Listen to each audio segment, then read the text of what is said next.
예경문하겠습니다. 나모 따사 바가와또 아라하또 삼마 삼부따사 나모 따사 바가와또 아라하또 삼마 삼부따사. 세상에 존귀하신 님, 거룩하신 님, 올바로 원만히 깨달으신 님, 부처님께 예경하나이다.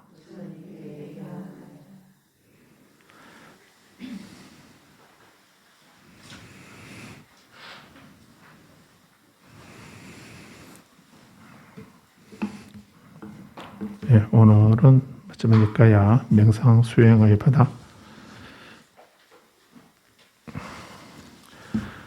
108페이지에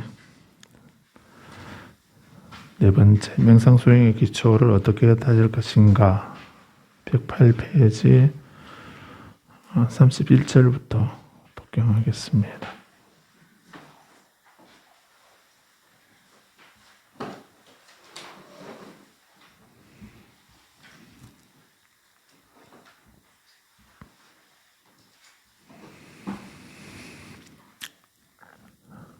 같이 읽겠습니다. 수행성들이여, 또한 이 세상에서 수행성은 5가지 존재의 집착다발 가운데 사실에 대해 사실을 관찰한다. 수행성들이여, 어떻게 이 세상에서 수행성은 5가지 존재의 집착다발 가운데 사실에 대해 사실을 관찰하는가? 수행성들이여, 이 세상의 수행성은 물질은 이와 같고 물질의 생성은 이와 같고 물질의 소멸은 이와 같다라고 분명히 한다. 느낌은 이와 같고 느낌의 생성은 이와 같고 느낌의 소멸은 이와 같다라고 분명히 한다. 지각은 이와 같고 지각의 생성은 이와 같고 지각의 소멸은 이와 같다라고 분명히 한다. 형성은 이와 같고 형성의 생성은 이와 같고 형성의 소멸은 이와 같다라고 분명히 한다. 의식은 이와 같고 의식의 생성은 이와 같고 의식의 소멸은 이와 같다라고 분명히 한다. 이 같은 방식으로 그는 사실에 대해 사실을 안으로 관찰하거나 사실에 대해 사실을 밖으로 관찰하거나 사실에 대해 사실을 안팎으로 관찰한다. 또는 사실에 대해 생성의 현상을 관찰하거나 사실에 대해 소멸의 현상을 관찰하거나 사실에 대해 생성과 소멸의 현상을 관찰한다. 단지 그에게 순수한 암과 순수한 색임이 있는 정도만큼 사실이 있다라고 하는 색임이 이루어진다. 그는 세상의 어느 것에도 의존하지 않고 세상의 어느 것에도 집착하지 않는다. 수행성들이여, 수행성은 이와 같이 5가지 존재의 집착다발 가운데 사실에 대해 사실을 관찰한다. 수행성들이여, 또한 이 세상에서 수행성은 6가지 안팎의 감력 가운데 사실에 대해 사실을 관찰한다. 수행성들이여, 어떻게 이 세상에서 수행성은 6가지 안팎의 감력 가운데 사실에 대해 사실을 관찰하는가? 수행성들이여, 시각을 분명히 알고 형상을 분명히 알고 그 양자를 조건으로 결박이 생겨나면 그것을 분명히 알고 아직 생겨나지 않은 결박이 생겨나면 생겨나는 대로 그것을 분명히 알고 이미 생겨난 결박을 버리게 되면 버리는 대로 그것을 분명히 알고 이미 버려진 결박이 미래에 생겨나지 않는다면 생겨나지 않는 대로 그것을 분명히 안다. 청각을 분명히 알고 소리를 분명히 알고 그 양자를 조건으로 결박이 생겨나면 그것을 분명히 알고 생겨나지 않은 결박이 생겨나면 생겨나는 대로 그것을 분명히 알고 이미 생겨난 결박을 버리게 되면 버리는 대로 그것을 분명히 알고 이미 버려진 결박이 미래에 생겨나지 않는다면 생겨나지 않는 대로 그것을 분명히 안다. 후각을 분명히 알고 냄새를 분명히 알고 그 양자를 조건으로 결박이 생겨나면 그것을 분명히 알고 아직 생겨나지 않는 결박이 생겨나면 생겨나는 대로 그것을 분명히 알고 이미 생겨난 결박을 버리게 되면 버리는 대로 그것을 분명히 알고 이미 버려진 결박이 미래에 생겨나지 않는다면 생겨나지 않는 대로 그것을 분명히 안다. 미각을 분명히 알고 맛을 분명히 알고 그 양자를 조건으로 결박이 생겨나면 그것을 분명히 알고 아직 생겨나지 않은 결박이 생겨나면 생겨나는 대로 그것을 분명히 알고 버리게 되면 버리는 대로 그것을 분명히 알고 이미 버려진 결박이 미래에 생겨나지 않는다면 생겨나지 않는 대로 그것을 분명히 안다. 촉각을 분명히 알고 감촉을 분명히 알고 그 양자를 조건으로 결박이 생겨나면 그것을 분명히 알고 아직 생겨나지 않은 결박이 생겨나는 대로 그것을 분명히 알고 이미 생겨난 결박을 버리게 되면 버리는 대로 그것을 분명히 알고 미래에 생겨나지 않는다면 생겨나지 않는 대로 그것을 분명히 안다. 정신을 분명히 알고 사실을 분명히 알고 그 양자를 조건으로 결박이 생겨나면 그것을 분명히 알고 아직 생겨나지 않는 결박이 생겨나면 생겨나는 대로 그것을 분명히 알고 결박을 버리게 되면 버리는 대로 그것을 분명히 알고 이미 버려진 결박이 미래에 생겨나지 않는다면 생겨나지 않는 대로 그것을 분명히 안다. 방식으로 그는 사실에 대해 사실을 안으로 관찰하거나 사실을 밖으로 관찰하거나 사실에 대해 사실을 안팎으로 관찰한다.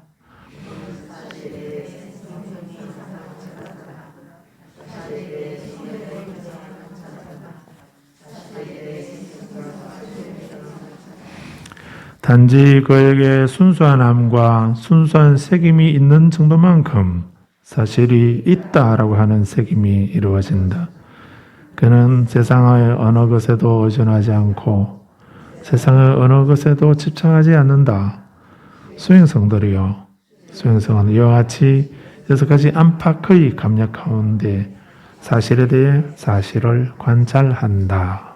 여기까지가 이제 육근에 관한 관찰입니다.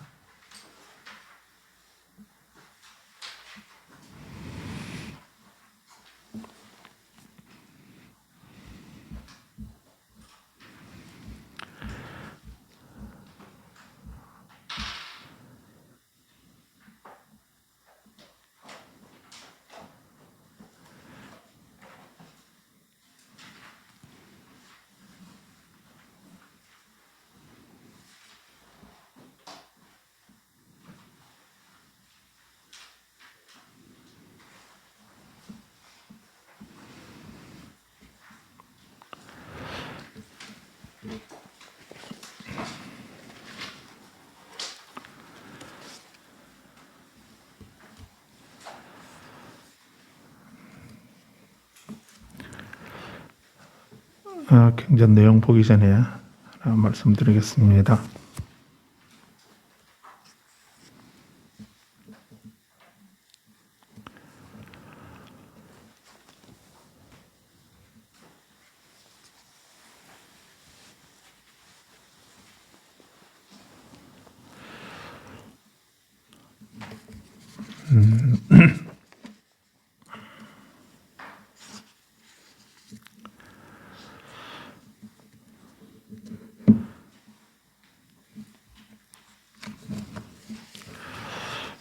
지금 우리 그 한국바알리성전협회에서 그 자타카라고 있습니다. 자타카라고 하는 것은 부처님의 전생 이야기라고 할 수 있습니다. 본생담 이렇게 하거든요. 그래서 부처님이 그 올바로 원만히 깨달으신 그런 부처님이 되신 것이 금생에 그 태어나셔서 그 29살에 출가하시고 그리고 한 6년 동안 그 여러 가지 수행을 하시고 비로소 35세 깨달음을 이루셨다라고 우리는 이렇게 역사적으로는 그렇게 알고 있습니다.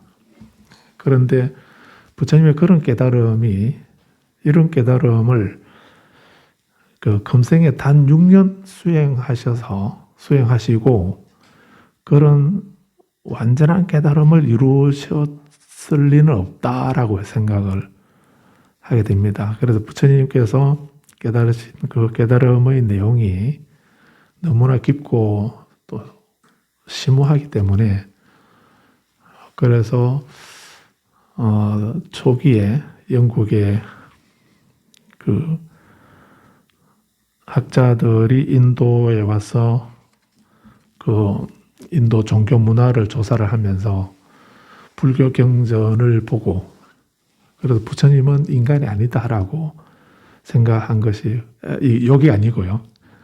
예. 인간이 아니다 이 말이 욕이 아니고 그래서 인간이 이렇게 이런 심오한 진리를 설파하실 수는 없다라고 생각을 했습니다. 그래서 부처님이라고 하는 분은 그 태양신이라고 생각을 했습니다. 그런 그 전지하고 전능한 그런 신이라야 이런 말씀을 하실 수 있지. 인간으로서는 이런 말씀을 이런 심오한 깨달음을 이런 말씀을 하실 수가 없다라고 생각을 했다고 합니다. 그래서 저기는 그렇게 그 인간이 아니고 신이라고 이렇게 생각을 했는데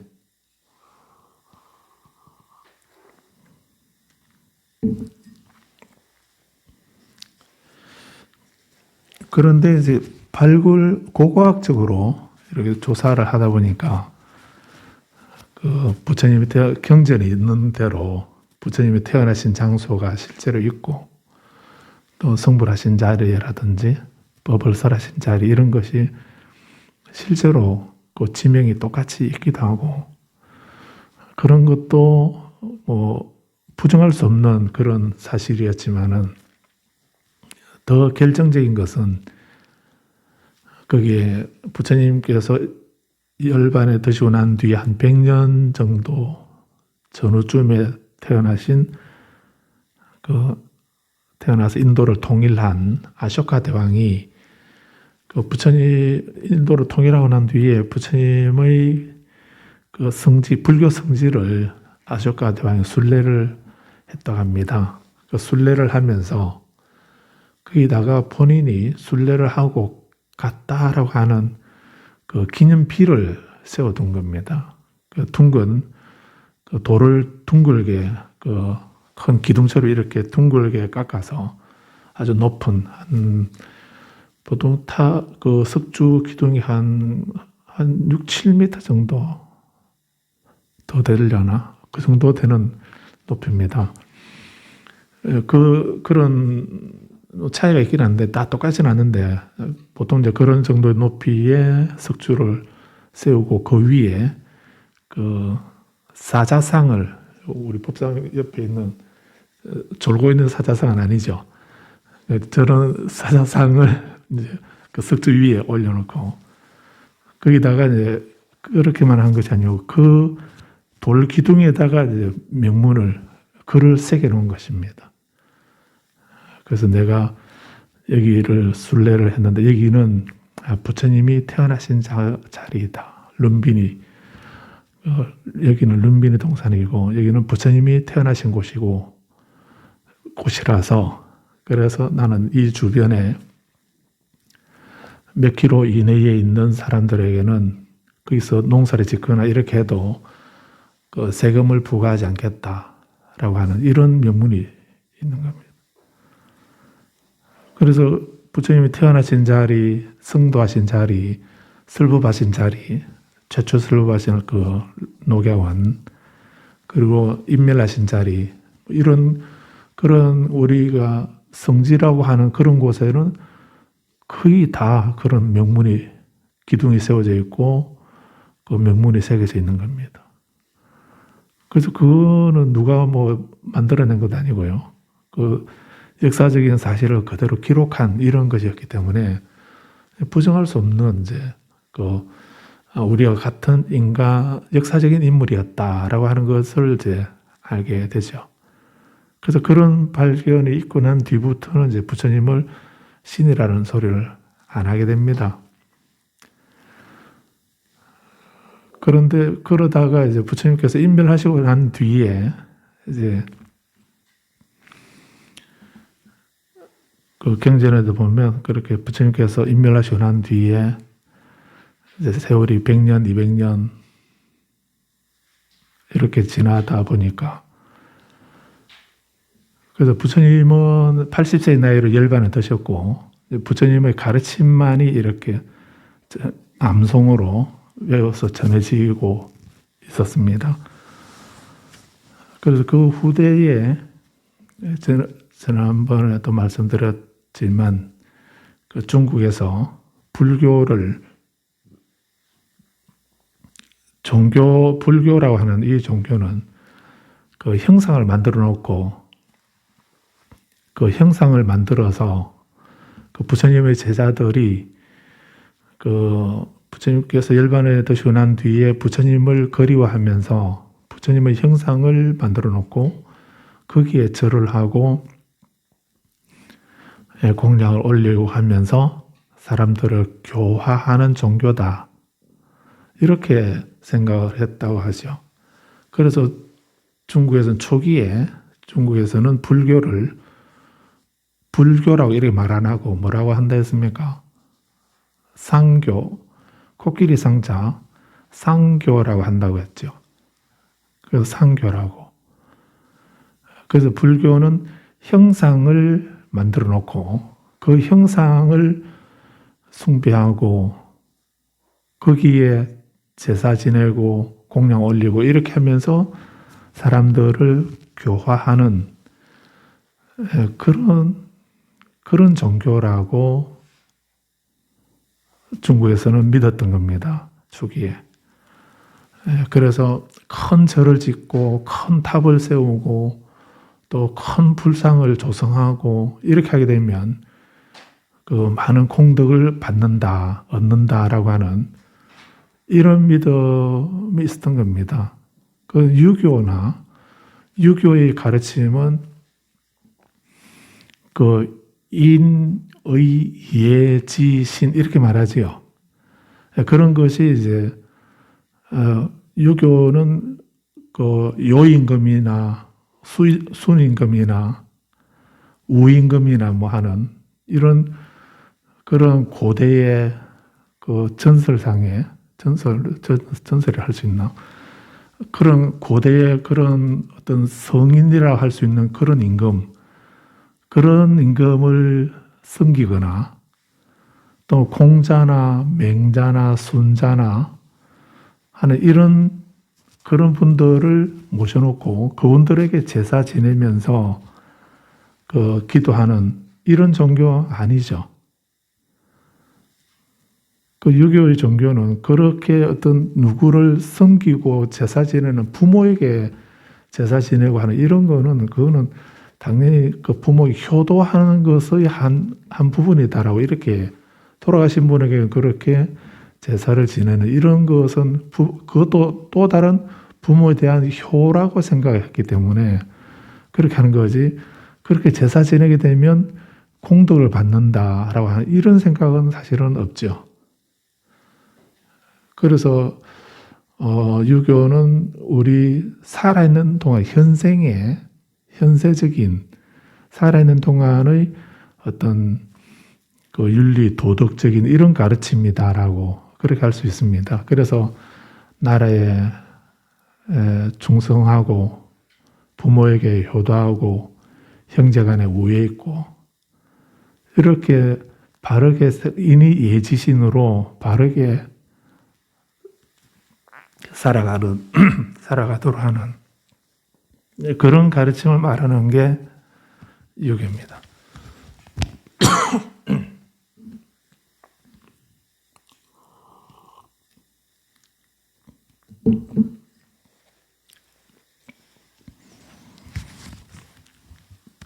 그리고 도교도 보면은 도교는 또 인위적으로 이렇게 하고 저렇게 하고 하는 그런 거를 하는 건 다 도리에 언한다라고 생각하고 그 꾸밈 없이 그 무위자연이라는 이런 가르침을 얘기를 합니다. 그래서 또 도교라고 하는 이 종교도 그 도교로 정착되기 전에 노자나 장자나 열자나 하는 이런 분들 그런 분들은 도교라고 하는 것이 생기기 이전에 그 도교의 사상을 노장 사상을 말한 분들이거든. 여기서도 뭐 옥황상제라든가 뭐 다른 뭐 선신이나 어떤 신을 이렇게 모셔놓고 그 제사 지내고 하는 이런 그런 거 아닙니다.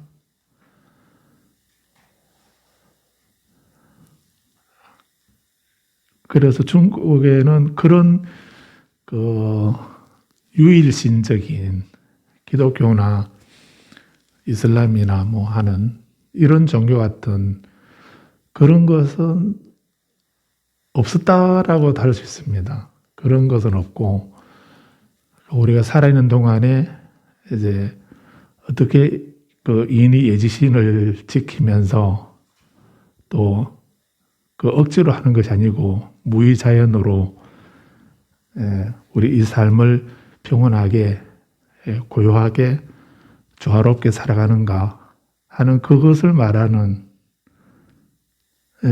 그런 것이 기본이었다라고 할 수 있습니다.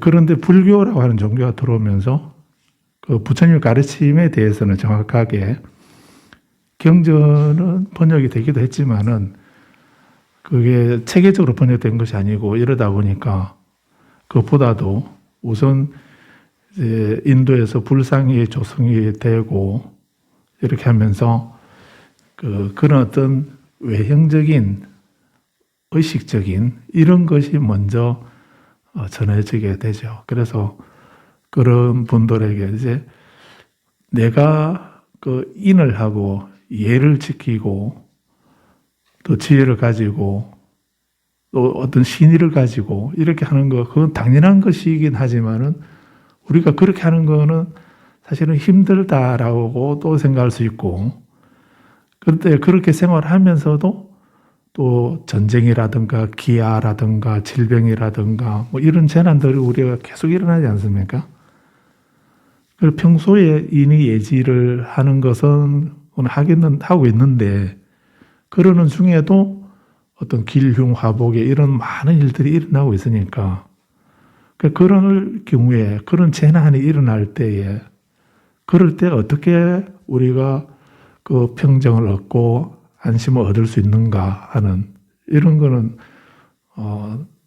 동서고금을 통해서 늘 똑같은 문제죠.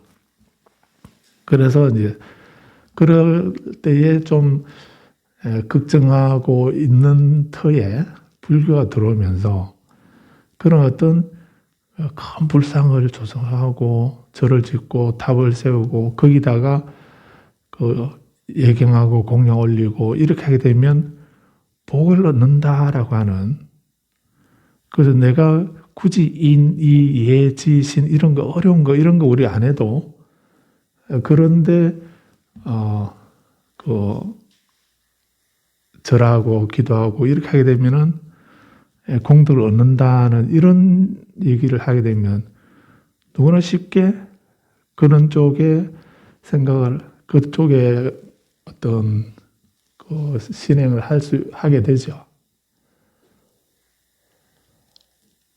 그래서 불교가 그 중국에 확산되게 된 첫 번째 동기는 그였습니다. 어떤 부처님 가르침이 아니라 그런 어떤 신앙 형태, 이런 것이 사람들에게 그 관심을 갖게 된 거죠. 다른 글자를 몰라도 되고 굳이 막 그렇게 그 인의 예지를 알려고 막 애를 쓰지 않고 그걸 실천하려고 애를 안 써도 그러니까 우리가 평소에 답답할 때 일이 안 된다든가 뭐 어떤 큰 일을 하고자 한다든가 또는 그런 전쟁 기아나 질병이나 이런 것이 생겨났을 때 그럴 때에 위안을 얻기 위해서 가서 뭐 절을 하고 빌고 하면은 그것이 이루어진다라고 하는 이런 얘기를 하게 되면 그 일반 서민들도 뭐 경전이나 글자를 모르는 사람들도 그거는 누구나 할 수 있는 거 아닙니까? 그래서 불교는 그렇게 전해지게 되고 그런 게 불교다라고 이런 생각을 하게 된 거죠. 그런데 이제 인도에서 중국에는 그런 상황으로 되어 있었는데 인도에서 스님 한 분이 와가지고 보니까 그 불교라고 얘기하는데 전혀 불교는 아니고 말만 불교이지 실제 내용은 부처님 가르침하고는 전혀 부처님이 방편으로 하신 말씀이나 그런 수행 방법이나 이런 것에만 그걸 하고 있으면 그게 불교다라고 이렇게 하고 있는 상황을 보게 되죠. 그래서 그런 거는 불교 아닙니다라고. 불교는 그런 게 아니고 마음을 잘 다는 거, 재앙박작, 중선봉행, 자성기 이게 불교입니다. 그렇게 내가 직접 악행을 하지 않고 선업을 짓고 마음을 잘 다스리는 거 부처님 가르침 그게 부처님 가르침이지 어떤 형상에 불상이나 탑이나 이런 데 절하고 빌고 이렇게 하는 거 그거 그렇게 하면 한 가지 소원은 들어준다고 하는 그런 건 불교 아닙니다라고 이렇게 말을 한 겁니다. 인도에서 오신 스님이. 그러니까 중국에서 양나라의 그 무제 임금이 본인은 불교란 그렇게 많은 절을 짓고 경전을 짓고 또 불상을 조성하고 탑을 세우고 스님들에게 공양 올리고 이렇게 하게 되면 그게 공덕이 되고 그게 복을 받는 거다라고 생각하고 일생 그렇게 하고 있었는데 그 인도에서 온 어떤 스님이 그런 거는 불교 아니다라고 이렇게 말하니까 그런 소리가 들리니까 기가 찰나더라 아닙니까? 그래서 그분을 궁중에 들어오라고 부른 거죠. 그래서 법문 초청한 것이 아니고 그 임금에게 불려간 겁니다. 그 불려간 스님이 누구라던가요? 그분이 달마대사죠. 그 달마대사. 하필 이름이 왜 보리달마입니다. 보리달마. 왜 달마일까? 보리는 깨달음이라는 말이고 달마는 법이라는 말이고요. 깨달음의 법. 그래서 달마대사가 말씀하고 그거는 불교 아닙니다. 불교는 이런 겁니다. 라고 말한 그 부처님의 가르침의 내용, 본 내용. 그거는 보리다르마죠. 보리달마죠. 줄여서 달마고요. 그래서 인격화해서 되게 무섭게 생긴 그런 모습에 눈도 크고 그 달마대사가 양자강을 건너 중국을 100길로 해서 이렇게 오셨다고 그러는데 남진아 쪽으로 해서 이렇게 해로로 왔는데 뭐 갈대잎 하나 타고 그거 타고 그냥 오셨다고 또 아니면 양자강을 건너가실 때 그냥 그 강을 건너갈 때 배를 타고 건너가는 것이 아니고 갈 때 잎사귀 하나 꺾어가지고 그거 타고 건너갔다고 그런 얘기도 하죠. 또 처음에 중국에 도달하니까 그렇게 도착하니까 원래 달마대사는 대개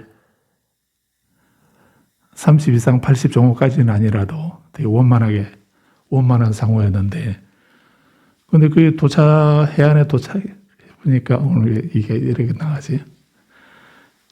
도착하니까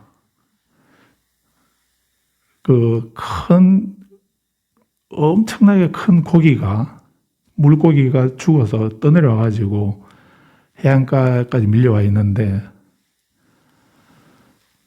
그 고기가 너무너무 커가지고, 그걸 사람이 어떻게 처리할 수 없는 그런 상황이었고, 요즘도 뭐 일본에 그런 큰 고래가 죽어서 해안으로 밀려오는 그런 애가 있다고 그러던데 아마 그거보다 더 컸던 모양입니다. 근데 그런 큰 고기가 죽어서 떠내려왔는데 밀려와서 해안가에서 이제 있으니 이걸 처리할 수도 없고, 근데 그게 썩으니까 그 냄새 때문에 그 동네 마을에 있는 사람들이 살 수 없을 정도로 그렇게 그런 상황이 되어 있더라고. 그래서 달마대사가 이제 그걸 보고서 이 사람들에게 이 재난을 해소해 줘야 되겠다 싶어서, 그래서 이제 달마대사 그 옆에 앉아서 달마대사 육신은 그 옆에 고기 옆에 앉아서 선정에 들어 계시고 잠시 유체 이탈을 해가지고, 그래서 그 죽은 큰 물고기 속에 들어가서 그 물고기를 움직여가지고 저 멀리 다른 곳에 이제 버리고 돌아왔다는 거예요. 돌아왔는데 어떤 선인이 와서 지나가다 보니까 되게 괜찮은 몸 하나가, 주인 없는 괜찮은 몸이 있더라는 겁니다. 자기 몸은 좀 되게 무섭게 생긴 그런 몸인데, 그 괜찮은 몸이 보니까 죽은 건 아니고, 근데 안에 속은 비어 있고, 그러니까, 괜찮네 하고서 그냥, 그 선인도 대단한 사람이었죠. 그래서, 자기 몸을 거기다 놔두고, 달마대사 몸을 가져가 버린 겁니다. 거기 들어가서 그 선인을 가버리고, 그 달마대사가 버리고 오니까 자기 몸은 없고, 뭐 이상하게 생긴 눈도 뭐 이렇게 크고, 이렇게 무섭게 생긴 그런 몸 하나만 있고, 자기 몸은 없더라는 겁니다. 그래서 몸에 육신에 들어가야 뭐 어떻게 말을 하거나 얘기를 하거나 교화를 하거나 뭘 어떻게 할 수 있기 때문에, 우리도 조금 이따 가보시면 아시겠지만 바로도에 가 있게 되면 아무리 뭐라 이렇게 얘기해도 우리를 못 알아듣거든요. 채널이 다르기 때문에 우리 인간이 그분을 볼 수가 없고, 그분이 하는 말을 우리가 들을 수가 없습니다. 그분 모습을 놔두고 말을 하고 이렇게 해도. 그러니까 달마대사도 그렇게 일단은 인연이 있어서 교화를 해야 되는데, 그러려면 몸이 있어야 되거든. 그래서 산티데아 보살도 우리 몸을 함부로 사용하지 마라.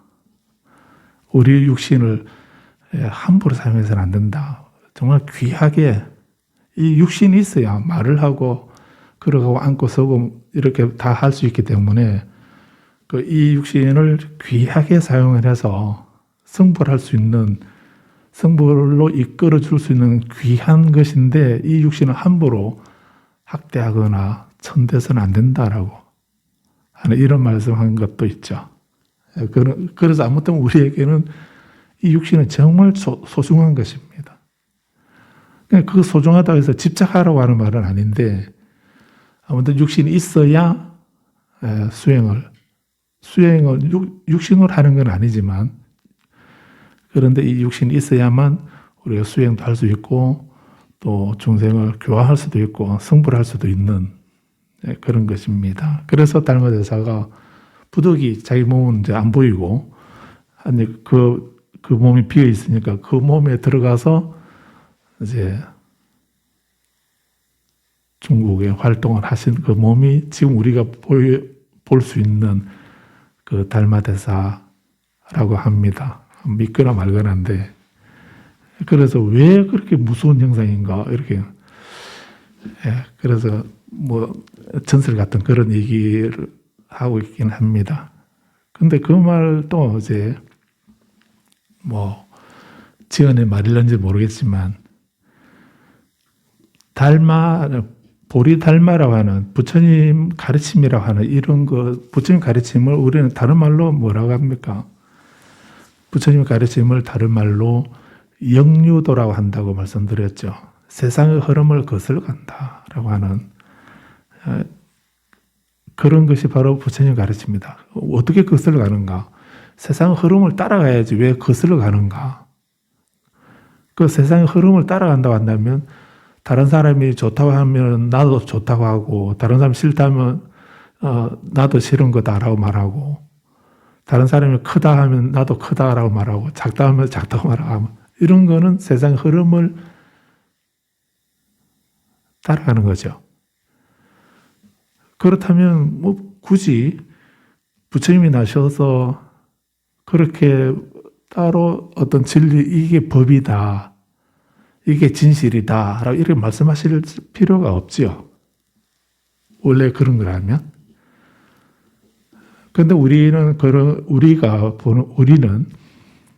있는 것을 그대로 보지 못하고 착각하고 있고 전도되고 있고 잘못된 생각에 우리가 지배당하고 있는 것을 우리가 모르고 있는 존재가 중생이라 하지 않습니까? 그래서 우리가 영원하다라고 생각하는 것은 사실은 영원한 것이 아닌데 우리가 착각해서 영원하다고 속고 있는 영원한 것이라고 속고 있는 거라는 겁니다. 그래서 부처님은 영원한 거, 그 영원한 게 아니고 그건 무상한 거다라고 또 우리는 이것은 즐거운 거다라고 즐겁다라고 이렇게 생각하고 있는 거 그건 즐거운 게 아니고 그건 괴로운 것이다라고 일러주시는 분.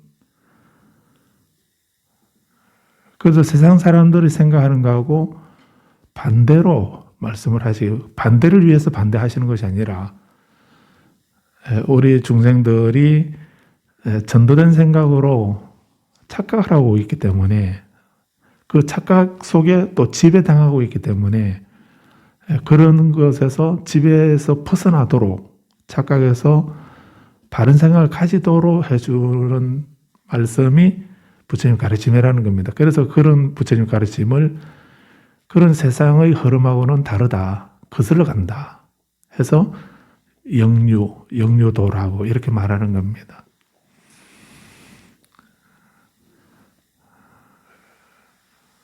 그래서 중국 사람하고 똑같은 모습을 하고 있는 사람이 와가지고 그거는 불교 아닌데 이 소리 하게 되면 사람들이 잘 기다면 안 듣겠죠. 그래서 달마대사는 영유도를 그림으로 나타내어서 보통 사람하고 다른 아주 무서운 그러면서도 눈빛이 형형한 그런 달마대사의 모습을 그린 게 아닐까라고 제 생각입니다.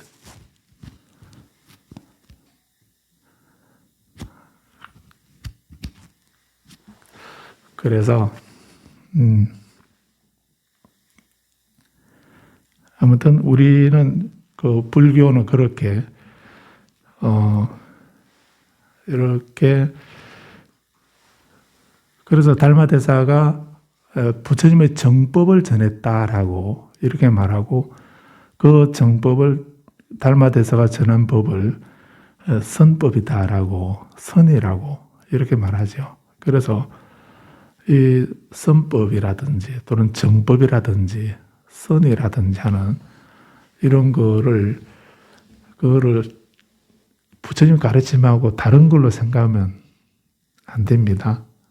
그래서 선불교는 이게 좀 비난하는데, 선불교는 불교가 중국화된 것이다 라고 이렇게도 얘기를 하는 이유가 그게 있습니다. 그래서 그러면 이 선불교는 불교 경율론 3장 그 부처님의 가르침하고 다른 거다라고 이렇게 생각하면 안 되는 겁니다. 그러면 불교 아닌 거죠.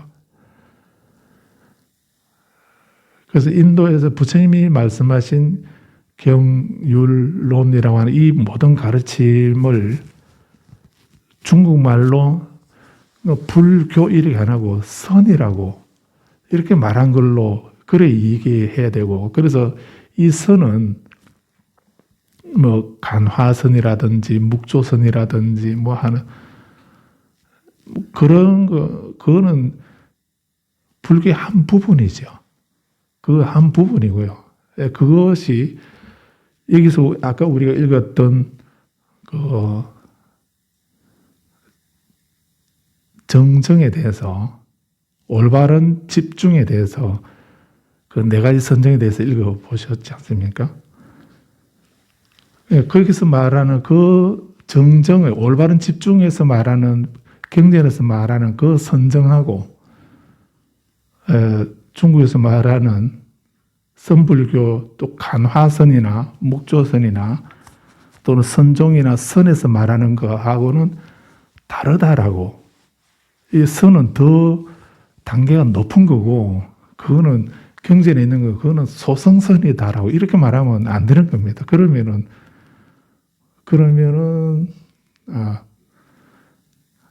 일단은 안 되는 겁니다. 그래서 그 선불교라는 말이 좀 이상한데, 중국에서 그 상교가 코끼리 상자, 상교가 불교다라고 생각하고 있던 거기에다가 불교의 바른 정신을, 가르침을 전한 거, 그 바른 불교 가르침 전체를 중국에서는 선이라고, 그걸 전하신 분이 달마대사라고, 그 달마라고 하는 이것이 어떤 한 인물일 수도 있고, 인물이기도 하지만은, 근데 그 달마대사가 전하신 것이 그 부처님이 말씀한 그런 경율론, 이 모든 것을 다 함축하고 있는 그런 가르침을 전했다라고 이렇게 봐야 된다고 봅니다. 그래서 좀 이게 빗나가는데, 아무튼 그래서 인도에서 부처님이 열반을 드시고 난 뒤에 이제 세월이 지남에 따라서 부처님의 가르침의 경전이나 또 계율에 대한 생각이나 또 논설에 대한 것들도 많은 사상들이 인도에서 일어나게 되고, 거기에 대해서 부처님의 입장에서는 어떻게 말할 수 있는가 하는 것을 얘기한 것이 논장이라고도 할 수 있거든요.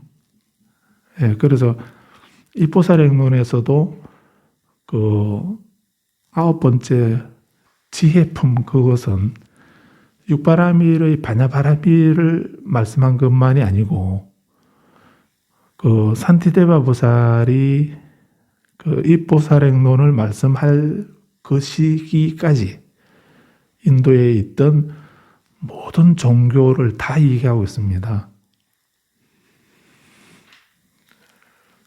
그래서 불교 내에서도 뭐 소승이라든가 유식이라든가 또 인도 철학의 상케아 학파라든가 니하야 학파라든가 하는 이런 또 다른 종교들까지도 다 얘기를 하면서 그것의 오류가 무엇인가라고 하는 것을 산티데바 보살이 부처님 가르침 입장에서 그거는 올바른 가르침 진리가 아니다 라고 지적하고 있는 부분이 입보살행론 9번째 그 지혜품입니다. 그래서 우리가 그 부처님 가르침만 공부하는 것도 어려운데, 다른 그 종교나 사상들도 무엇이 문제인가를 가르쳐 주는 거기에서 그 가르침의 오류가 뭔지, 진실이 뭔지를 일러주고 그까지 공부하는 것이라서 그래서 지혜품이 어렵다 이렇게 말하고 있는 거거든요.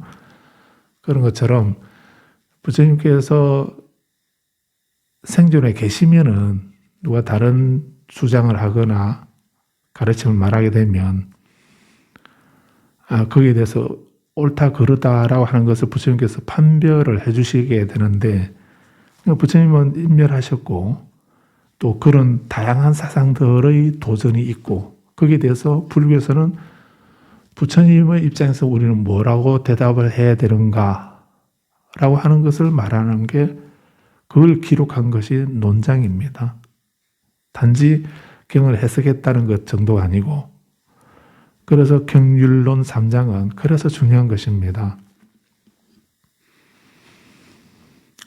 그래서 100년, 200년 이렇게 자꾸 세월이 지나다 보니까 부처님에 대한 아무리 다양한 사상이나 종교나 이런 도전이 있어도 부처님의 그 깨달음이나 부처님 말씀은 너무나 명확하고 분명하기 때문에 그래서 제자들은 더 많이 부처님의 깨달음에 대해서 그 위대함에 그 경외감을 가지게 되죠. 그래서 이런 위대한 깨달음을 한 생에 6년 동안 수행해서 이런 깨달음을 얻어서 쓸 일은 없다. 이런 깨달음을 이루시기 전에 오랜 세월 동안 그 수없는 그 수행을 반복하고 공덕을 쌓고 지혜를 닦고 이렇게 하시고 비로소 금생에 태어나셔서 수행을 완성해서 부처님이 되신 거다라고 이렇게 생각을 하게 된 겁니다. 그래서 이제 부처님을 현생의 부처님을 과거 전생의 모습을 더듬어 가게 된 겁니다. 그래서 그런 기록들을 그런 생각들을 기록한 거 그것을 본생담이라고 자타카라고 이렇게 하는 겁니다. 그래서 지금 그 자타카를 번역하고 있는데 아마 내년 상반기에 책이 나올 것 같습니다. 지금 마지막 이제 번역을 하고 지금 편집 줄을 달고 하고 있습니다. 그래서 이달 말이나 교정지를 이제 보내주시겠다고 하시는데 저도 기다리고 있습니다.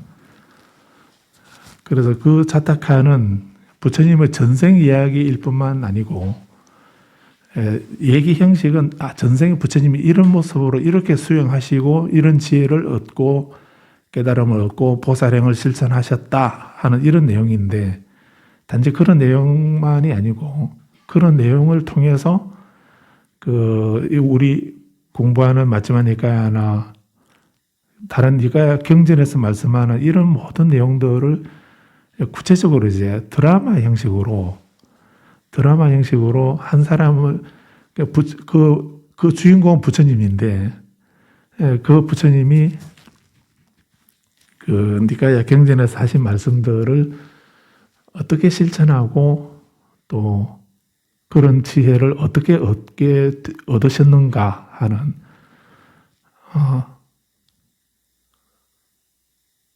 일종의 우리는 그런 말 안 쓰지만 그 간증하는 거 있었습니까?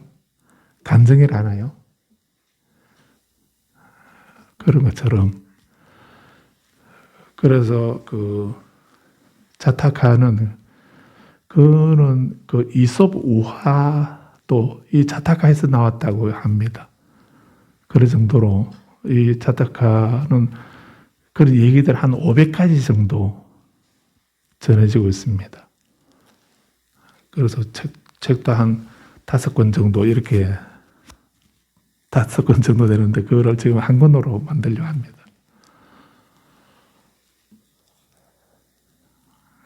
그래서 우리가 이 경전을 실제로 우리 생활 속에서 현실적으로 또 내 입장에서 어떻게 이해를 하고 또 어떻게 실천하고 이해할 수 있는가 하는 것을 보여주는 그런 것이 바로 그 자타카입니다.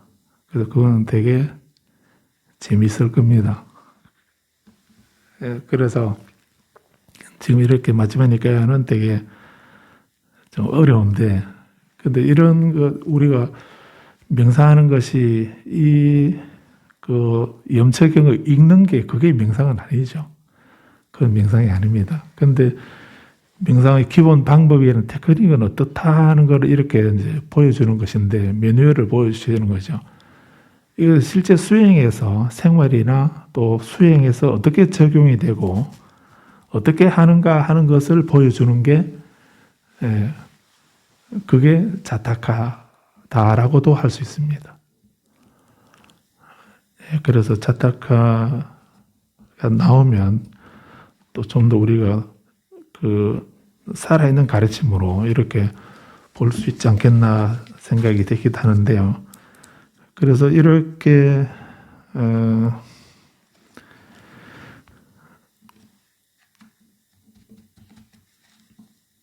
그러면은 그 자타카가 나오면은 자타카 이제 그만 보면 되겠다라고 생각하시겠지만, 사실 우리가 아무다라 니까야나 상유타나 또 지금 마지막 니까야 이런 경전을 원전을 본 경전을 우리가 읽고 있기 때문에 그걸 바탕을 하고 그 자타카를 보는 거하고, 이 경전을 안 보고 니까야를 안 보고 자타카를 바로 보는 거하고는 다릅니다. 화엄경도 마찬가지입니다. 지금 우리가 화엄경 공부하면서 그 앞부분 시간이 많이 걸리고 있긴 한데, 사실은 좀 지루하고 재미없는 부분이죠. 그런데 뒤에 입법계품에 선제동자가 나오는 그 부분을 보면은, 그 부분만 보면 그 부분은 되게 재미있는 여행 기록 같기도 하고 그런 구법 여행이라고 이래 할 수도 있겠는데, 그래서 그 입법계품만 보면은 화엄경을 다 본 거는 마찬가지다 이렇게 말하기도 합니다. 그런데 그 앞부분을 보지 않고 입법계품을 보는 거하고 앞부분을 보고 난 뒤에 입법계품을 보는 거, 이런 거는 앞부분은 이론입니다. 이론이라 할 수 있습니다. 그 이론을 어떻게 실천을 하는가, 실생활에 어떻게 실행하고 실천하는가 하는 것을 보여주는 것이 입법계품이거든요. 그래서 이 두 가지를 동시에 봐야, 그래서 앞부분을 보고 난 뒤에 뒷부분 입법계품을 봐야 하는 것처럼 이 니까야를 보고 난 뒤에 자타카를 보는 거하고 자타카만 보는 거하고는 완전히 다른 겁니다. 그래서 사실은 그 자타카와 함께 비슷한 성격을 가지고 있는 것이 또 하나 그 장로계경, 장로니 계경이라는 그것입니다. 테라가타, 테리가타라고 하는 것인데, 그래서 이것도 마찬가지입니다. 그래서 부처님의 전생은 자타카라 하고요. 제자들의 전생이나 본생을 얘기할 때 그때는 이티부타카 이렇게도 얘기합니다. 자, 그런데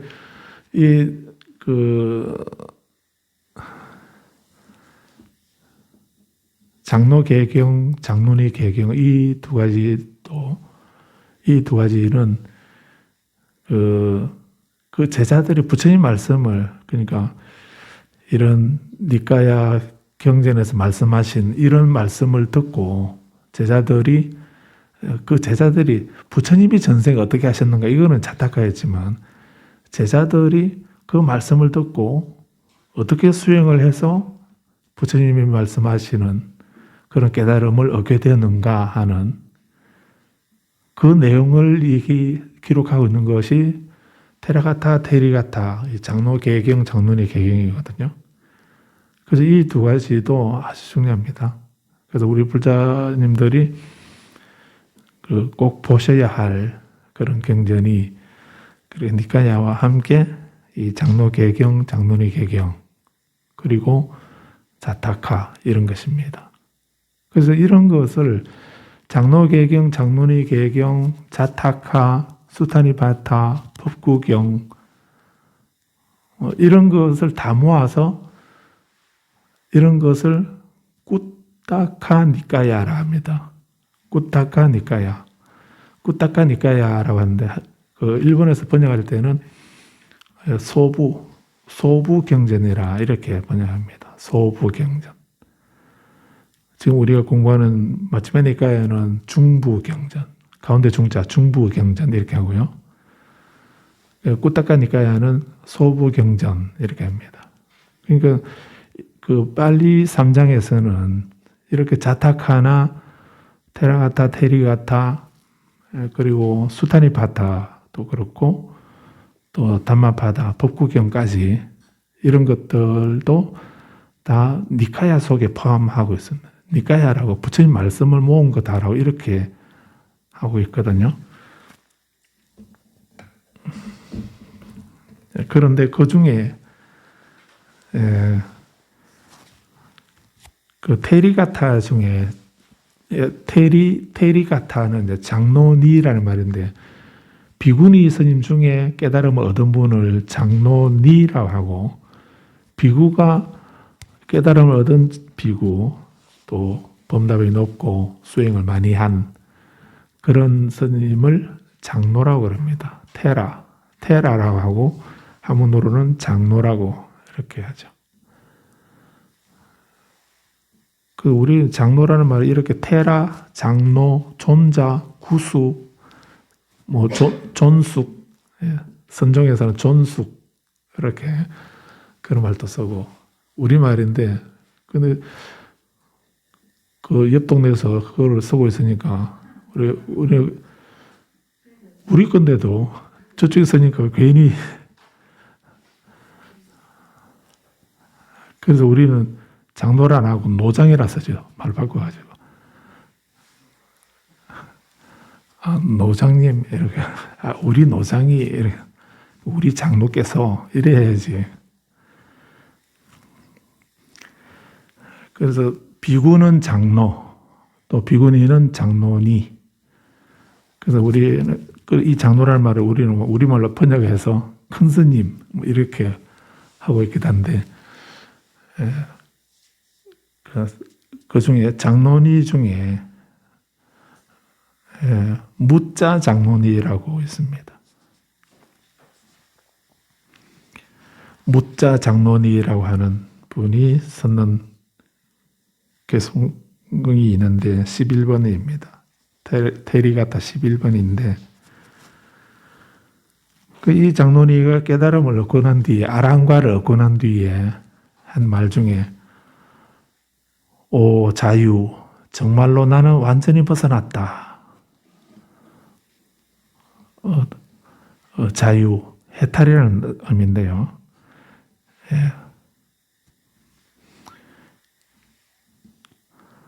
해탈이요 정말로 나는 완전히 벗어났다. 이렇게 말하고 있습니다. 그래서 이렇게 이제 이 장로니가 무자 장로니가 출가해서 수행을 정말 목숨을 걸고 수행을 해서 진짜 나는 완전히 벗어나서 대자유를 얻었다. 정말로 나는 완전히 벗어나서 대자유를 얻었다라고 이렇게 말을 하고 있는데 그래서 이렇게 불교에서 우리가 수행하는 것은 수행의 궁극의 목적은 열반을 얻는 거다라고 이렇게 말을 하고 있죠. 그런데 그 우리가 불교에서 열반이라고 하는 것은 다른 말로 하면은 적정이라고 이렇게 하지 않습니까? 그래서 고요하고 고요한 곳, 고요하고 고요한 것 이렇게 말합니다. 그래서 이렇게 우리가 불교에서 만약에 우리가 여러 가지 종교를 가질 수가 있는데 아까 말씀드린 유교나 도교나 또 기독교나 이슬람이나 많은 종교가 아니습니까? 그런 종교가 있는 가운데 우리가 불교를 내가 믿는 종교는 불교다라고 이렇게 하면은 불교는 무엇을 위한 것인가? 무자 장로니가 말한 것처럼 완전히 벗어난 대자유를 얻기 위해서 대자유를 얻게 하는 종교가 불교다라는 그런 얘기입니다. 그래서 우리가 불교를 종교로 내가 선택하고 종교를 갖는 것은 그 열반을 이루고 고요함에 이르기 위한 거다라고 이렇게 합니다. 그래서 이 고요함에 이른다고 하는 것은 바로 번뇌가 없는 상태를 고요함이라고 이렇게 말하는 거죠. 그래서 이 고요함에 이르는 것, 즉 열반을 얻기 위해서 우리가 얻도록 하는 종교가 불교이고, 그러기 때문에 무자 장로니도 부처님께 출가해서 수행을 하고 비로소 완전히 번뇌에서 완전히 벗어났기 때문에 대자유, 또 고요하고 고요함이라고 하는 대자유 또는 해탈 또는 열반을 얻었다라고 이렇게 선언한 것입니다. 그래서 우리가 수행하는 것은 이렇게 내가 매 순간 어디서나 고요해지기 위해서 내 몸과 말과 마음이 고요해지기 위해서 우리가 수행하는 것입니다. 고요해지기 위해서 이 수행을 하는 것인데, 그런데 이렇게 고요함을 얻는 또는 해탈 대자유를 얻는 그것은 어떤 우리가 누구에게 빌어서 그것을 얻는 것이 아니고 내가 수행을 해야만 그런 고요함을 얻게 되고 자유를 얻게 되고 해탈을 얻게 된다는 것입니다. 그래서 다른 종교하고 불교하고 차이는 바로 그런 곳에 있다라고 할 수 있습니다. 그래서 내가 어떤 대자유와 대해탈을 얻는 무엇으로부터의 자유이고 무엇으로부터 벗어나는가? 그 벗어나는 것은 속박이고 그 속박은 바로 번뇌죠. 이런 번뇌에서 벗어나는 것입니다. 벗어나는 난 상태를 우리는 해탈했다라고 하고, 또는 번뇌가 어떤 번뇌도 없어진 상태를 열반이라고 하는 것처럼 그런 해탈, 열반 이런 말을 요즘 우리말로 하면은 대자유라고 이렇게 말하고 있습니다.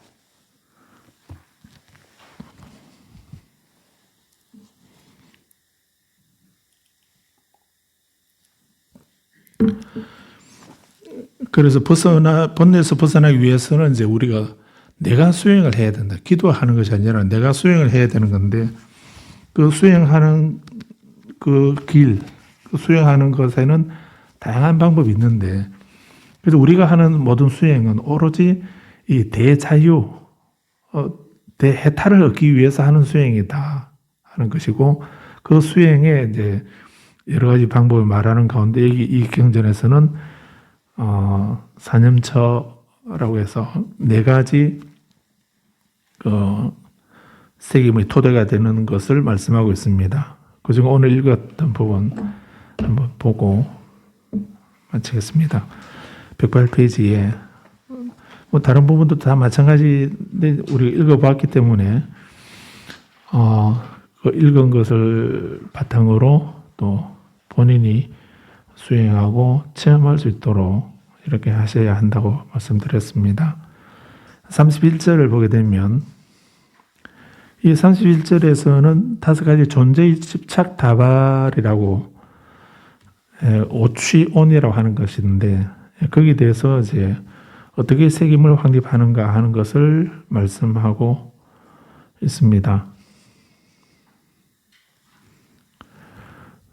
그래서 온이라고 하는 말하고 오취온이라고 하는 거하고 이렇게 그렇게 말한 오온이라고 하는 거는 아시죠?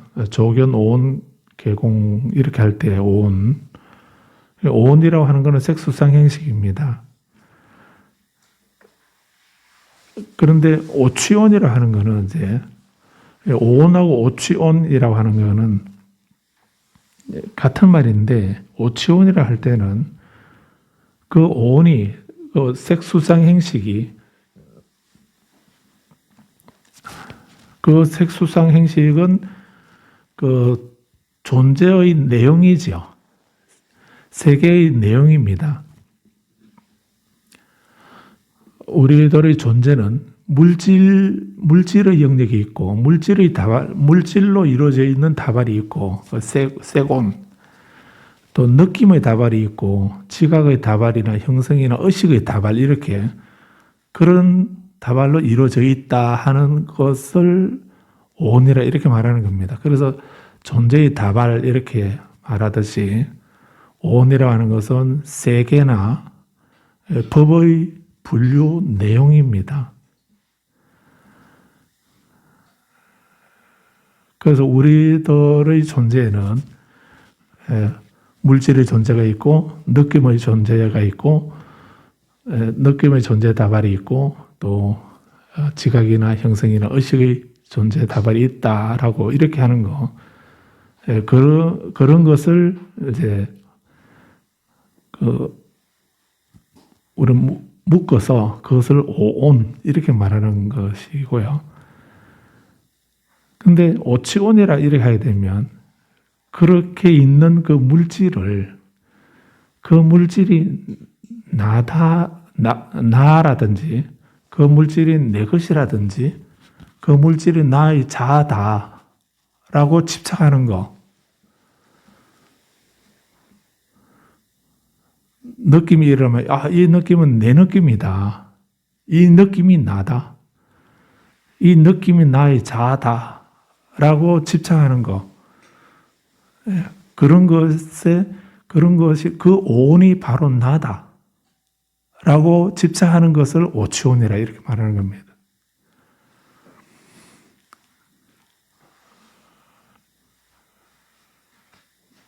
그래서 이렇게 물질이 오온이 나라고 나이고 내 것이다라고 나의 자아다라고 이렇게 집착을 하게 되면 그렇게 취착을 하게 되면 거기서 바로 탐진치가 일어나게 되죠.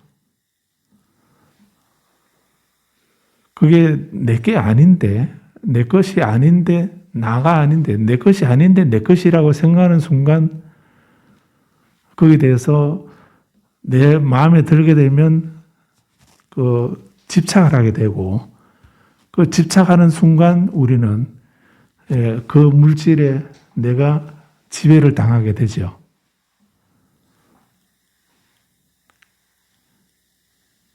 말이 되나요?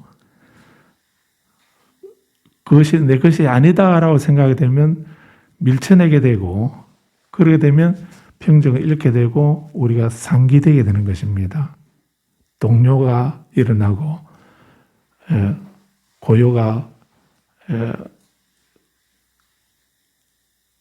산만해지게 상기되게 되는 것입니다.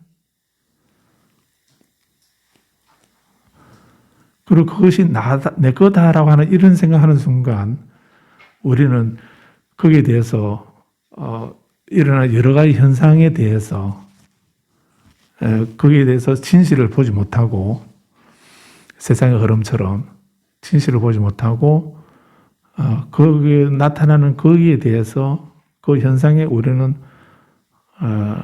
속게 되는 거죠. 탐진치가 일어나게 되는 것입니다.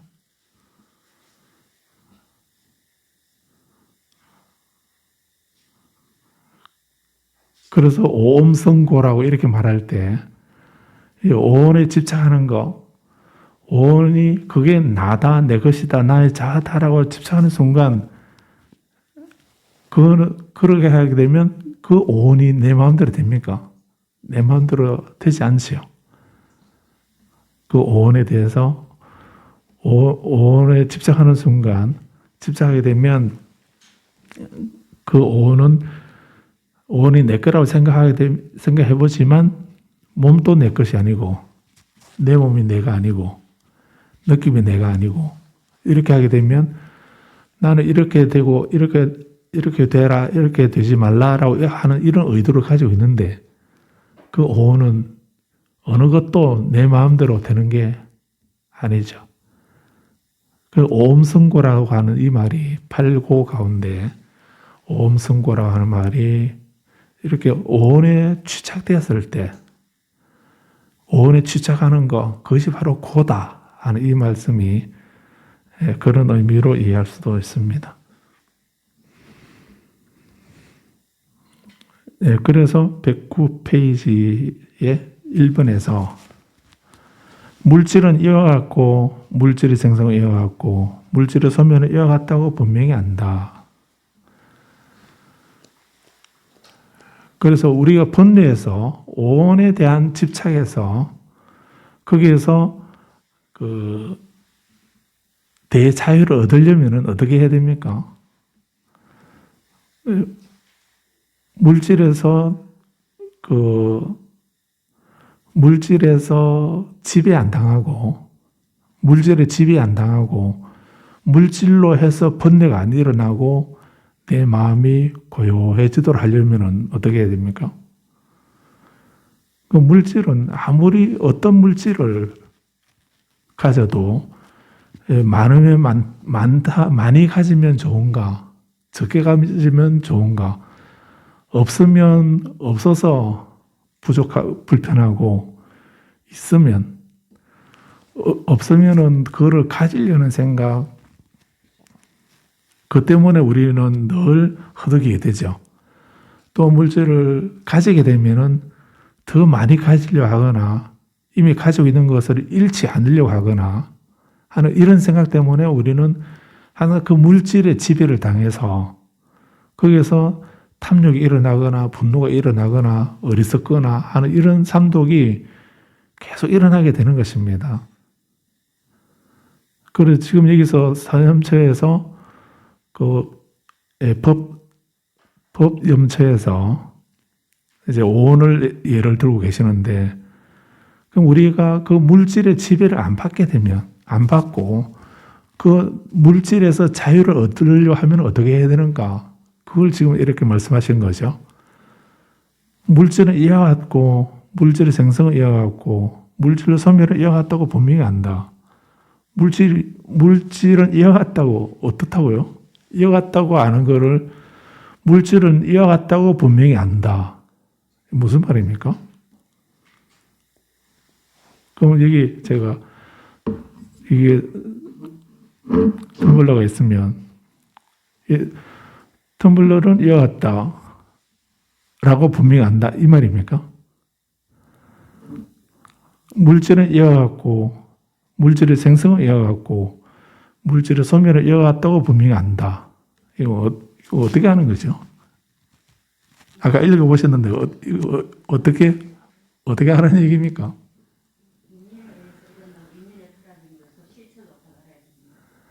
예. 그래서 사띠한다는 말이 책임을 확립한다는 이런 말이 계속 말씀드렸던 내용이 분명히 아는 거죠. 삼바잔노라고 하는 말이 분명히 아는 겁니다. 명확하게 분명히 알고 또 알아차리고 또 기억하는 거라 했습니다. 알아차리고 기억하는 것을 사띠라고 새깁니다. 여기 분명히 안다라고 이렇게 하셨잖아요. 분명히 안다는 말이 단지 이거는 컵이네, 이거는 종이네, 이거는 무엇이네 이렇게 아는 거 그것만을 말하는 것이 아니고 내가 물질을 봤으면 이 물질에 대해서 부처님이 하신 말씀이 있지 않습니까? 영유도로 하신 말씀이 모든 것은 무상하고 괴롭고 무하다라고 하는 이 말씀을 하셨지 않습니까? 그 말씀을 기억을 해서 그 잣대, 그 기준으로 이 물질을 보게 되면 그럼 이것이 무상하다는 말은 왜 무상한가? 실체가 없기 때문에 무상한 거고, 왜 실체가 없는가?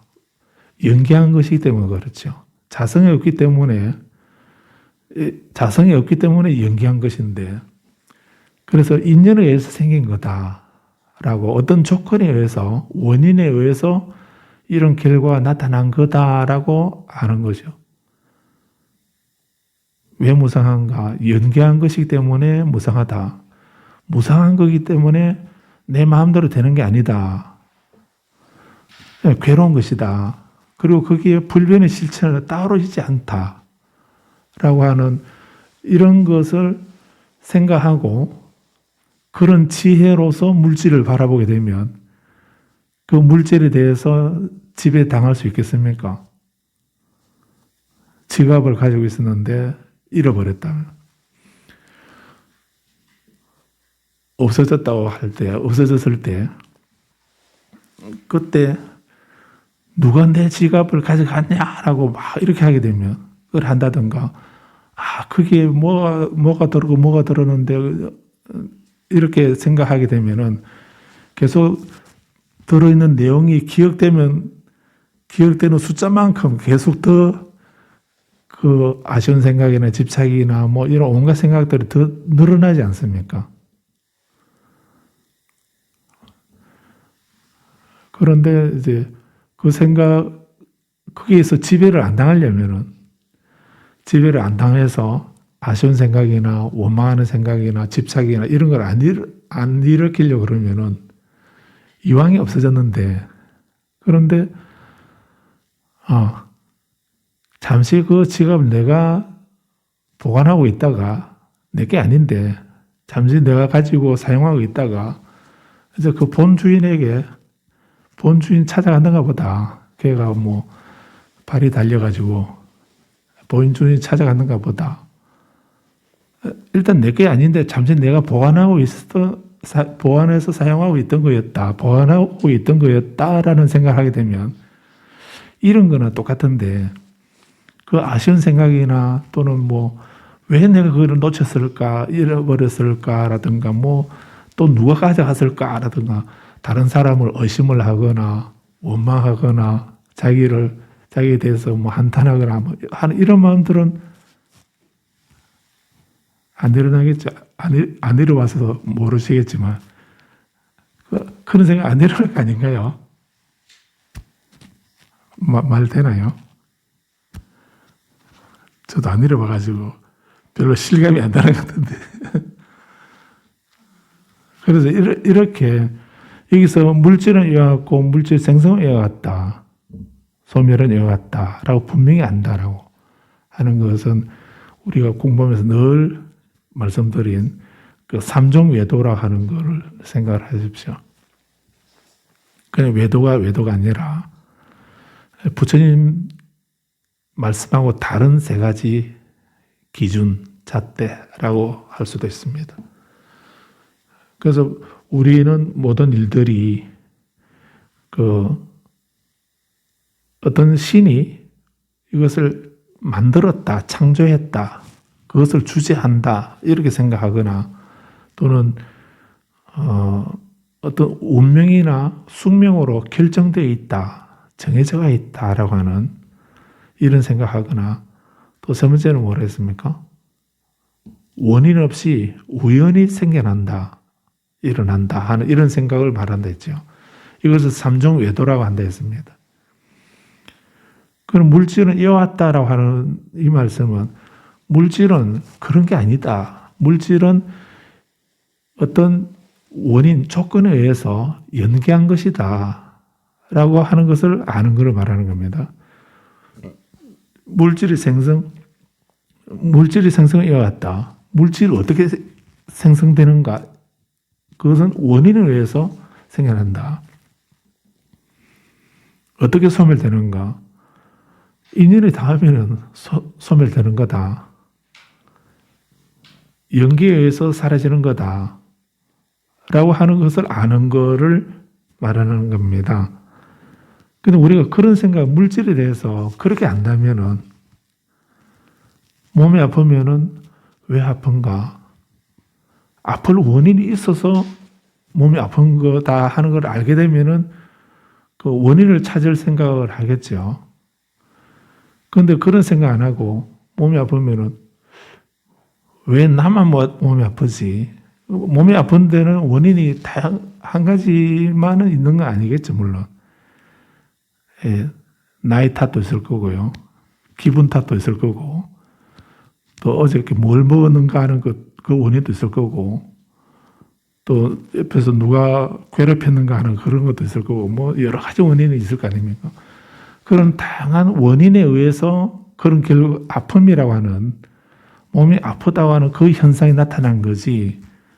그게 누가 그렇게 하도록 만들었다든지 그렇게 되도록 정해져 있다든지 뭐 우연히 그냥 그렇게 재수에 오미 붙어가지고 몸이 아프다든지 하는 이런 일 그렇게 생각하면은 매사에 그렇게 생각이 되면은 뭐 세상 모든 것에 마음에 드는 게 있던가요? 다 불평 불만으로 가득 차게 되겠죠. 그래서 우리는 늘 그 휘둘리는 그런 삶을 살게 될 텐데, 그래서 그런 탐진치의 그 번뇌에서 벗어나는 그 방법이 아주 간단하게 물질은 얘가 저 연기한 거다. 이 생각만 하게 되면, 속이 더부룩하게 되면, 어떤 잡신이 나를 또 저주를 해가지고 내 속을 이렇게 뒤집어 놓고 이렇게 불편하게 만드나 이렇게 한다든지 아니면 내가 오늘은 속이 더부룩하도록 다 정해져 있으니까 뭐 더부룩 해야지 이렇게 한다든지 아니면 우연히 뭐 더부룩해졌다 이렇게 하게 된다면 계속 그 원인을 생각 안 하고 남 탓만 하게 되겠죠. 그러면은 그 아픈 거는 해결을 안 된 상태에서 그 원인을 제거해야 그런 현상이 다시 안 일어날 텐데 그 원인은 그대로 놔둔 상태에서 계속 그 나타난 결과만 가지고 이렇게 저렇게 뭐 약을 쓴다든가 뭐 아니면 어떤 다른 조치 처방을 한다든가 이렇게 해봐야 물론 그 약도 이제 물론 의사는 정확하게 원인을 찾아서 그거를 제거할 수 있는 그런 약을 주기도 하겠지만 그러니까 우리가 그런 처방 없이 내 생각으로만 계속 그 원인을 다른 것에서 찾고 아니면 나타나는 그 결과만 가지고 안달복달하고 이렇게 하게 되면 그럼 우리 몸도 상하고 마음도 상하고 모든 것이 엉망으로 되어버리는 그런 윤회의 삶이 되는 것입니다. 그래서 거기서 자유를 얻는 방법은 아주 간단하게 부처님은 물질은 이어갔고 물질의 생성을 이어갔고 물질의 소멸을 이어갔다고 분명히 안다라고 이렇게 아주 간단한 말씀으로 말씀하셨는데 이 내용은 아주 중요합니다. 그래서 이런 방식으로 그가 그 사실에 대해서 법에 대해서 또 현상에 대해서 안으로 관찰하거나 밖으로 관찰하거나 안팎으로 관찰을 한다. 그 안으로 관찰하거나 밖으로 관찰하거나 안팎으로 관찰한다. 이게 또 무슨 말인가요? 그 우리는 지혜가 작아서 또는 짧아서 한 단면만 보죠. 앞만 보고 하거나 밖으로만 보고 하거나 이렇게 한 단면만 보고서 그래서 우리는 뭐 다 능력자라서 나 하나만 보면 열을 안다라고 그렇게 말하죠. 그렇게 말하는 분 되게 놀라운 능력 갖고 계시구나 싶던데. 근데 그럴 경우도 있기도 하겠지만은 부처님은 그렇게 수행하라고 안 하시죠. 안으로만 관찰해라 라든지 밖으로만 관찰해라 라든지 이렇게 안 하시고 안으로도 관찰하고 밖으로도 관찰하고 안팎으로도 관찰하고 그 멀티로 관찰하시죠. 그래서 이것을 이렇게 관찰하는 걸 우리는 그 본다라고 안 하고 관자세라고 관한다라고 이렇게도 하죠. 관한다고 하고 이렇게 관해서 보는 것을 뭐라고 합니까? 다른 말로 통찰한다고 그러죠. 통찰한다는 말은 통찰한다고 할 때 그 위파사나 통찰이라 이래 할 때 위파사나는 한쪽만 보는 게 아니거든요. 한 단면만 보고서 전체를 보는 평가하는 이런 것이 아니고 꿰뚫어 보는 거. 꿰뚫어 본다는 말이고 전체를 동시에 전체를 보는 이런 거를 말합니다. 그래서 뭐 간단한 말씀이기도 하지만 사실에 대해서 사실을 안으로 관찰한다. 사실에 대해서 사실을 밖으로 관찰하거나 사실에 대해서 사실을 안팎으로 관찰한다.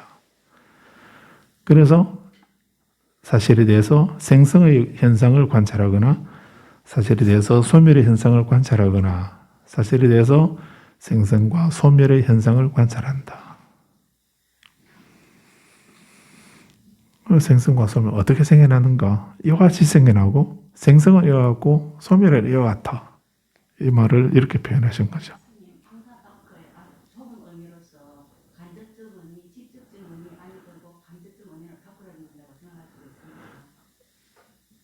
어떤 물질에 대해서는 뭐 그렇게 아니 그러니까 그래서 이제 어떤 물질을 보고서 그러니까 여기서 이 안팎이라는 말을 어떤 물질에서 어떤 이 안쪽하고 바깥쪽하고 하는 이런 것만 생각할 필요는 없고요. 그래서 지금 말씀한 대로 그 직접적인 원인도 있을 거고 간접적인 원인도 있고 하는 이런 그런 말씀으로 이해하셔도 되죠. 그래서 물건을 볼 때하고 또 관념적으로 어떤 느낌이나 느낌을 안으로 본다, 느낌을 바깥으로 본다. 이거 그건 또 어떻게 이해하겠습니까? 그때는 직접적인 원인하고 예? 네, 그래서 그런 것을 이제 안팎이라고 표현할 수도 있고 또 직접적인 것, 또 간접적인 것 이렇게 이해하셔도 무방하겠죠.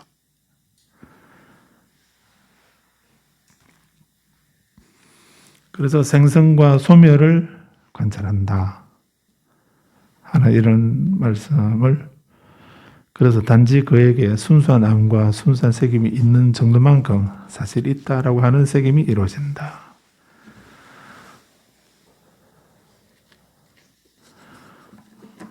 여기서 순수한 암과 순수한 색임이 있는 정도만큼 사실이 있다라고 하는 색임이 이루어진다 할 때 사실이 있다라고 하는 이것은 또 이것은 무상한 것도 아니고 무상이나 고나 무아를 떠난 그런 실체로서의 사실이 있다는 그런 의미에서 사실이 있다는 말이 아닌 거죠.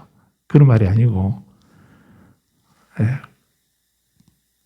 내가 사실에 대해서 또는 그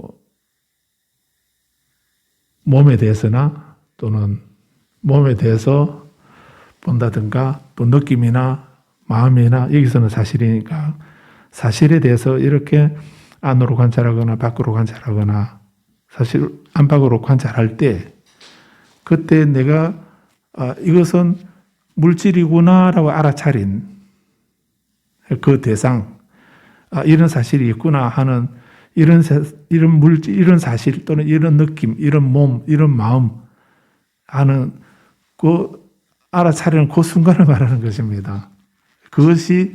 이것은 뭐 무상하지도 않고 이거는 영원한 거고 이거는 진짜의 근원적인 물질이고 이건 근원적인 몸이고 하면 이런 식으로 이해하면 안 된다는 얘기예요. 말이 되나요? 순수한 색임이 있는 정도만큼 그 대상에 대해서 네 가지에 대해서 여기서는 사실이니까 사실 있다라고 하는 색임이 이루어진다. 그는 세상의 어느 것에도 의존하지 않고 세상의 어느 것에도 집착하지 않는다. 그런데 우리가 그 물질에 대해서 여기서 오온에 대해서 그것이 나라고 이렇게 생각하게 되면 그게 의존하게 되죠. 그게 의존하게 되고 거기에 집착하게 되고 집착하게 되면 또 삼독이 일어나게 되는 것입니다. 그런데 그것이 연계한 것이고 실체가 없다라고 무아라고 공이라고 아는 순간 우리는 그에 대해서 의존하는 마음이 안 일어나죠. 당연히. 그 세상의 어느 것에도 의존하지 않고 어느 것에도 집착하지 않는다. 수행성은 이와 같이 5가지 존재의 집착 다발 가운데서 사실에 대해서 사실을 관찰한다. 그래서 사념조에서 이 중에 어느 것을 하든 신수신법 4가지인데 몸이든 느낌이든 마음이든 또는 사실법, 사실이든 그 어느 것에라도 알아차리는 그 순간 그 대상을 말하는 겁니다. 거기에 대해서 몸이면 몸, 느낌이면 느낌, 마음이면 마음, 또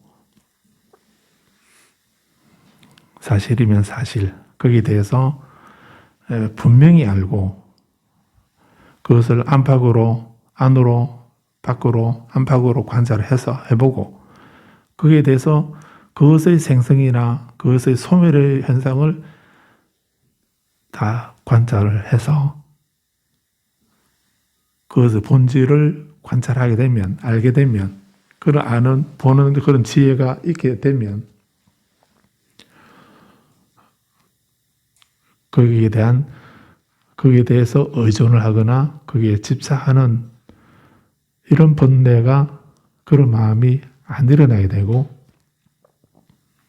그런 것이 일어나지 않을 때, 그런 번뇌가 일어나지 않을 때 비로소 우리는 무자 장론이처럼 정말로 나는 완전히 벗어나서 대자유를 얻었다라고 이렇게 말할 수가 있는 것입니다. 그래서 이런 깨달음, 이 대자유를 얻었다라고 하는 이런 것이 신비로운 어떤 초월적인 현상이나 이런 것이 아니고, 그렇게 내가 지혜로서 면밀히 매 순간순간 한 번만 아침에 일어나서 한번 다 이렇게 관찰하면은 하루 내내 그런 깨어있는 상태 속에 이렇게 있게 되는 그런 게, 그렇게 되면 참 좋겠는데 사실 그런 게 아니죠. 매 순간순간 그렇게 분명히 알아차리고 깨어있는, 그렇게 할 때에, 그럴 때 우리는 거기에 대해서 의존하지 않고 집착하지 않게 된다는 것입니다. 의존하고 집착하게 되면 거기에 지배를 당하게 되고 그 현상에 대해서 우리가 속게 된다는 겁니다. 우리가 속게 되면, 속아서 그것이 내 거라고, 그게 나라고 이렇게 속는 순간 그게 집착을 하게 되고 삼독이 일어나고 번뇌가 일어나게 된다는 것입니다. 이것을 부처님이나 불보살님이나 또는 어떤 초월적인 신이 있어서 그렇게 다 없애주고 제거해주고 이렇게 해주면 참 좋겠는데 그런 일은 없는 겁니다. 내가 해야 되는 겁니다.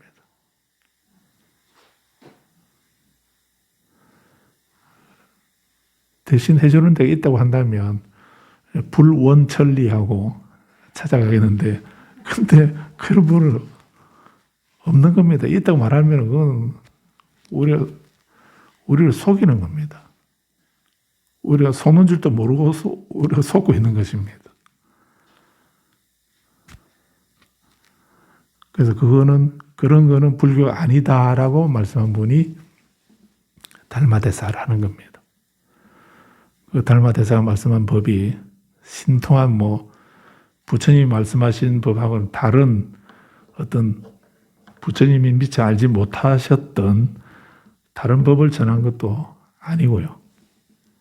또 부처님 하신 말씀하고 다른 별개의 또 다른 확철대오의 법을 따로 말씀하신 것도 아닌 겁니다. 그래서 경율론의 이 3장의 부처님의 이 가르침을 중국식으로 표현한 것이 선이다.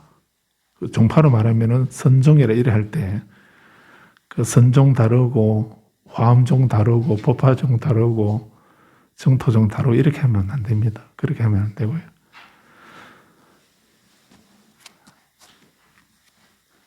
오늘 여기까지 말씀드리겠습니다.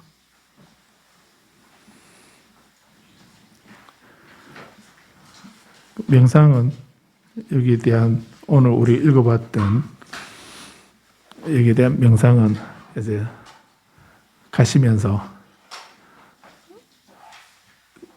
가시면서도 해보시고 집에 가셔서도 해보시고 평소에 시간 하실 때 잠시 좌선하시면서 이렇게 명상을 해보시기 바랍니다. 삼배 올리고 모두 마치겠습니다.